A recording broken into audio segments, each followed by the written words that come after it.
ഇതൊരു നിമിഷത്തിന്റെ ആവേശമല്ലേ തോമാച്ച? ഇതിനൊരു ശാശ്വത സ്വഭാവമുണ്ടോ? ഒരു മാധവമേനോനെ അല്ലെങ്കിൽ ഒരു വ്യക്തിയെ ഉന്മൂലനം ചെയ്താൽ വിപ്ലവം വരുമോ തോമാച്ച? ഇനി ഇത് വിജയിച്ചെങ്കിൽ തന്നെ അടുത്ത പരിപാടി എന്താ? റെഡ് ഫോർട്ടിൽ കൊടി പറത്തുന്നവരെയുള്ള കാര്യങ്ങള് ഇവിടെ ഇരുന്ന് ഈ ഗ്രാമത്തിലൊന്ന് ചാർട്ട് ചെയ്തിട്ട് സമരം തുടങ്ങാൻ പറ്റിയല്ല. നമ്മളൊരു വിത്തിട്ടു, അല്പം വെള്ളം ഒഴിച്ചു, മുളക്കട്ടെ.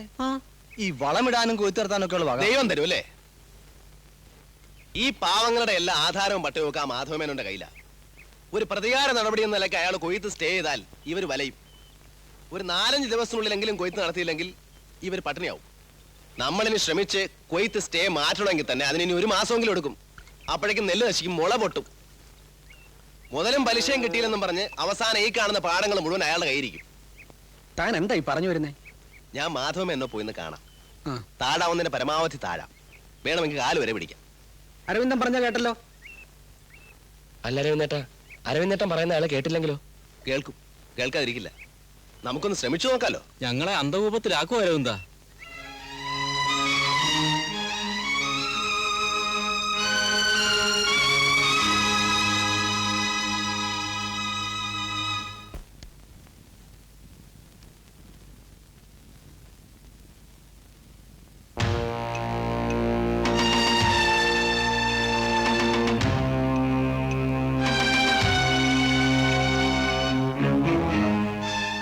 അരവിന്ദ, നമ്മുടെ എല്ലാം ആധാരം.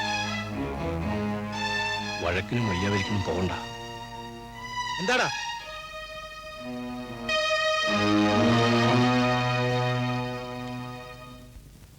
മുതലാളി ക്ഷമിക്കണം, ഞങ്ങളുടെ ഭാഗത്ത് നിന്ന് എന്തെങ്കിലും തെറ്റ് വന്നു പോയിട്ടുണ്ടെങ്കിൽ. ഞങ്ങളാ? ആരാടാ ഈ ഞങ്ങള്? വരത്തെ കഴിവറുടെ മോനെ, നീ തൊഴിലാളിയാണോ? നീ കർഷകനാണോ? നീ ആരാടാ? ഞാനിവരുടെ നേതാവ്. കൊല്ലാകൊല്ലം വിത്തും വളവും കടം തരുന്ന എന്നേക്കാളും വിശ്വാസം നിങ്ങൾക്കൊക്കെ ഇപ്പൊ യവനെയാണ്, നേതാവിനെ അല്ലേടാ? ഇക്കുറി നേതാവിനെ പുഴുങ്ങി തിന്നത്തേ ഉള്ളൂല്ല. നെല്ല് കൊയ്ത് ചോറുണ്ടാവുന്ന ഒരുത്തനും കരുതണ്ട. എന്റെ പൈസ തരാതെ ഇവിടെ കൊയ്ത്ത് നടക്കത്തില്ല. കോടതി പോയി സ്റ്റേ ചെയ്യിക്കും ഞാൻ കൊയ്ത്ത്, അറിയാമോ? കുത്തുവാള എടുപ്പിക്കും ഞാൻ, കുത്തുവാള. പട്ടി കഴിവറടവന്മാരെ എങ്ങാണ്ടോ കിടന്ന ഒരു വരത്തിന് വേണ്ടി എനിക്കും എന്റെ ചത്തുപോയ അപ്പനപ്പന്മാർക്കും എതിരായിട്ട് മുദ്രാവാക്യം വിളിക്കാനും വേണ്ടി നീയൊക്കെ വളർന്നു അല്ലടാ? ഒതുക്കാൻ അറിയാം, ഒതുക്കി തരാമടാ. എടോ മുതലാളി,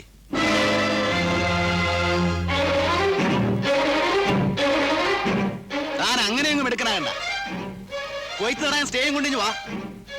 താൻ എത്ര വണ്ടി പട്ടാളത്തെ കാവലിടും? കൂടി വന്ന ഒരു വണ്ടി പോലീസിനെ. ഞങ്ങൾ 2000 പേർ ഇറങ്ങി അങ്ങ് കൊയ്യും. താൻ എന്തോ ചെയ്യും? വണ്ടി മുതലാളി,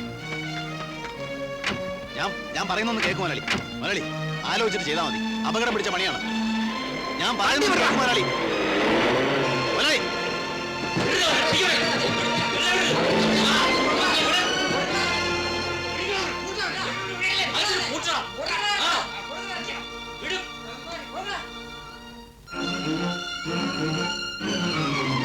തനിക്കെങ്കിലും ഒന്ന് പറഞ്ഞ് മനസ്സിലാക്കി കൊടുത്തിട്ടോ. വലിയ പഠിപ്പും പത്രാസും ഒക്കെ ഉള്ള ആളാണല്ലോ.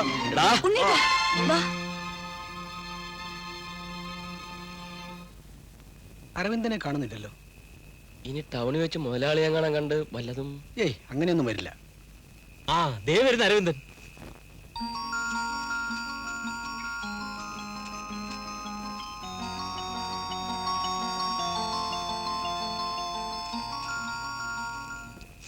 എന്തായി അരവിന്ദേട്ടാ? എന്ത് പറ്റിയെന്ന് അറിഞ്ഞൂടാ. അയാളുടെ മനസ്സ് മാറിയോ അതോ നമ്മുടെ ഇന്നലത്തെ വിരട്ടേറ്റോ എന്തോ. കോടതി പോയിട്ടുമില്ല, സ്റ്റേ വാങ്ങിയിട്ടില്ല. വക്കീൽ ഉപദേശിച്ചു തന്ന ബുദ്ധിയാ. ഞാൻ ആലോചിച്ചപ്പോ അത് തന്നെയാ അതിന്റെ ശരി. വണ്ടിപ്പടി പോലീസിനെ ഇറക്കി സ്റ്റേയും കെട്ടിപ്പിടിച്ചോണ്ടിരുന്നിട്ട് എന്താ കാര്യം? സ്റ്റേക്ക് പിന്നെ മറു സ്റ്റേ, കോടതി, അതിന്റെ വരാന്ത. ഈ പുഴുക്കളെ കൊല്ലാൻ എന്തിനാ അളിയാ ഇത്രയൊക്കെ പാടുപെടുന്നേ? നെല്ല് തീ കത്തിപ്പോയി, ആർക്ക് എന്ത് ചെയ്യാൻ കഴിയും? നിങ്ങൾ രണ്ടാളും കൂടി എന്തൊക്കെയായി കാട്ടിക്കൂട്ടുന്നു? ഇങ്ങനെ സമ്പാദിക്കുന്ന ഒന്നും മക്കൾ അനുഭവിക്കില്ല കേട്ടോ. നീ ആദ്യം പൊടി. ആണുങ്ങൾ സംസാരിക്കുന്നിടത്ത് നിനക്കെന്താ കാര്യം? പോകാൻ. മക്കൾക്ക് വിധിച്ചിട്ടുണ്ടെങ്കിൽ അവർ അനുഭവിച്ചോളും, അത്ര തന്നെ. അളിയ, ലക്ഷ്മിക്കുട്ടി പറഞ്ഞതിന് കാര്യമുണ്ട്. തീക്കളിയാ, സൂക്ഷിക്കണം. ആ,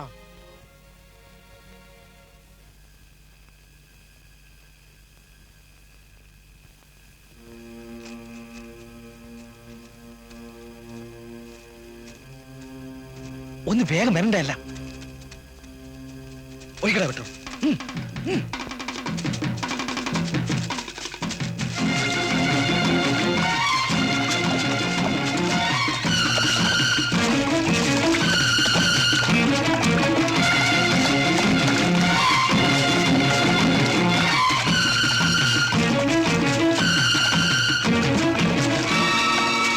മതിടാ, കേറി വരണ്ട, കേറി വന്ന്.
ഇവളെ ആ കാവൽപുരയിലേക്ക് കൊണ്ടുപോകും.